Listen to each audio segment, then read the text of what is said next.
Shalom saudara sekalian, salam sejahtera dalam kasih Tuhan kita Yesus Kristus. Kebenaran hari ini 20 April berjudul Ikatan dengan Tuhan. Ikatan dengan Tuhan. Pelabuhan hidup adalah sesuatu yang membuat seseorang merasa aman, nyaman, lengkap, dan bahagia. Tidak sedikit orang yang berlabuh di pelabuhan yang salah sehingga terpenjara di situ. Padahal pelabuhan satu-satunya yang harus dituju adalah Tuhan dan kerajaannya. Tuhan Yesus Kristus itulah yang harus menjadi pelabuhan kita, yang sama dengan kekasih jiwa kita sebagai orang percaya. Demi kesetiaan dan kecintaan kita kepada Tuhan Yesus Kristus, orang percaya harus membuktikan dengan tindakan nyata dalam seluruh aspek kehidupannya. Pada zaman gereja mula-mula, Allah mengizinkan mereka mengalami aniaya yang begitu hebat. Dalam aniaya tersebut, terkesan Tuhan tidak membela mereka. Mereka harus mengorbankan harta, keluarga, ketenangan hidup, bahkan nyawa mereka sendiri. Dalam segala keadaan, mereka membuktikan kesetiaan dan kecintaan mereka kepada Tuhan Yesus. Jadi, walaupun aniaya begitu hebat, mereka tertindas, tidak memiliki harta, dalam kemiskinan, tetapi mereka membuktikan cinta mereka kepada Tuhan Yesus dengan tetap beriman, tidak menyangkal Yesus. Ya, mereka berjuang untuk menjadi seperti Yesus. Berani meninggalkan cara hidup dengan segala gairah dan kesenangan dunia.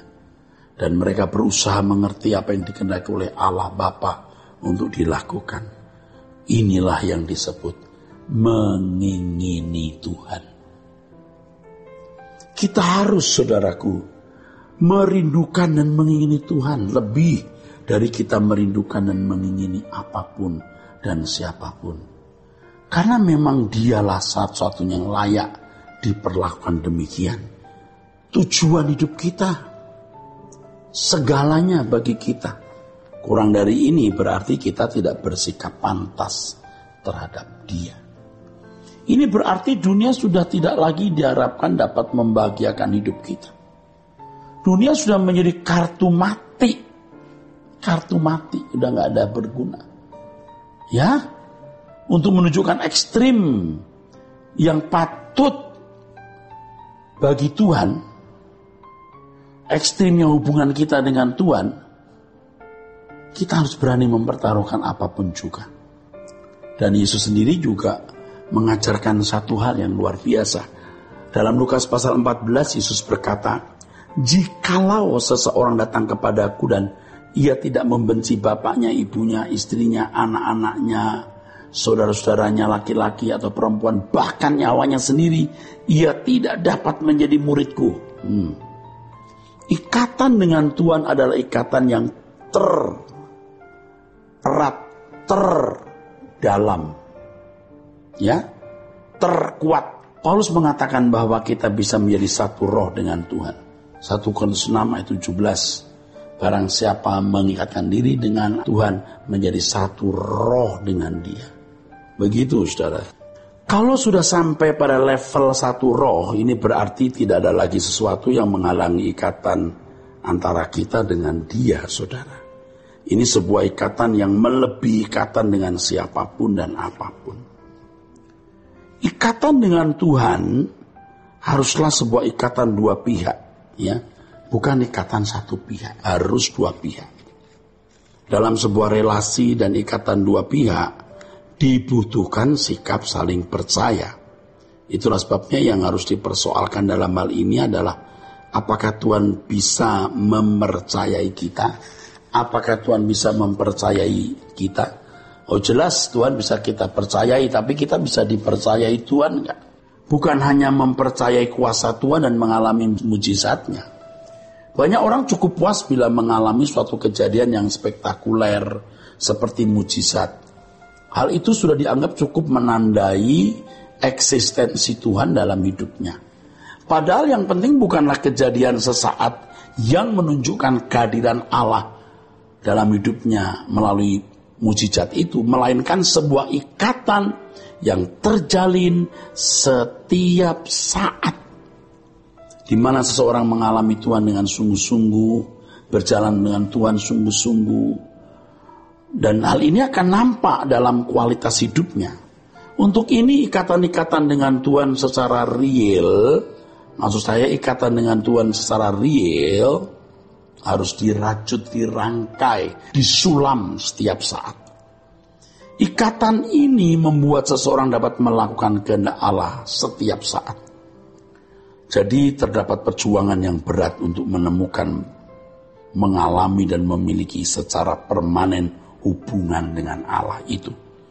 Perjuangannya terletak ketika kita harus melepaskan segala ikatan dan kecintaan kita terhadap apapun dan siapapun, sehingga kita dapat menempatkan Tuhan Yesus sebagai pribadi satu-satunya yang berharga dan tercinta dalam hidup ini. Dalam tulisan yang lain, Paulus menunjukkan bahwa hubungan jemaat dengan Yesus, hubungan jemaat dengan Tuhan Yesus seperti hubungan mempelai pria dan mempelai wanita. Begitu eksklusifnya hubungan itu. Perjalanan hidup kita adalah perjalanan untuk menemukan, mengalami dan memiliki hubungan unik, yaitu hubungan yang istimewa di bumi dengan Tuhan, juga di balik kubur nanti dan sampai selama-lamanya. Orang yang tidak memiliki hubungan eksklusif dengan Tuhan tidak akan pernah menjadi sekutu Tuhan dan tidak akan bersama-sama dengan Tuhan selamanya. Jadi apakah seseorang nanti diterima oleh Allah atau tidak, itu sudah bisa kelihatan. Kualitas hidupnya hari ini akan menunjukkan apakah dia akan bersama dengan Tuhan selamanya atau tidak. Jadi kepastian itu bukan dibangun dari doktrin, bukan dari sistematika teologi yang dipahami dalam pikiran atau dalam otak kita, tapi pergaulan pribadi yang nyata dengan Allah, sehingga seorang memiliki kesaksian dalam hidupnya bahwa dia bergaul dengan Allah. Dia tahu Allah pasti menerimanya di rumah kekalnya nanti. Oleh sebab itu tidak dapat dibantah bahwa tanda-tanda keadaan kekal seseorang, apakah orang itu nantinya masuk surga atau masuk neraka, sudah tampak mulai sekarang ketika hidup di bumi. Ini adalah bentuk orang yang serius dengan Tuhan. Saudara perhatikan, catat baik-baik.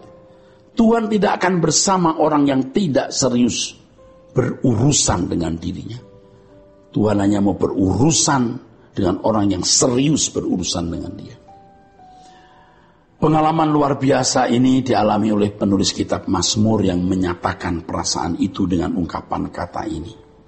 Sekalipun dagingku dan hatiku habis lenyap, gunung batuku dan bagianku, tetaplah Allah selama-lamanya. Orang yang memiliki ikatan seperti ini adalah orang yang telah selesai dengan diri sendiri. Jadi selama orang masih punya ikatan dengan sesuatu yang bukan Tuhan, dia belum selesai dengan dirinya sendiri. Hanya orang yang memiliki ikatan dengan Allah yang selesai dengan dirinya sendiri. Jadi saudara sekalian, yang penting bukanlah kejadian sesaat yang menunjukkan kehadiran Allah dalam hidup kita, melainkan sebuah ikatan yang terjalin setiap saat, di mana seseorang mengalami Allah dan sungguh-sungguh berjalan dengan Dia. Luar biasa, saudara. Ya, kita memiliki Allah yang hidup, yang bisa kita alami, real, konkretnya. Kiranya kebenaran ini, saudaraku sekalian, memberkati kita semua. Sola Gracia.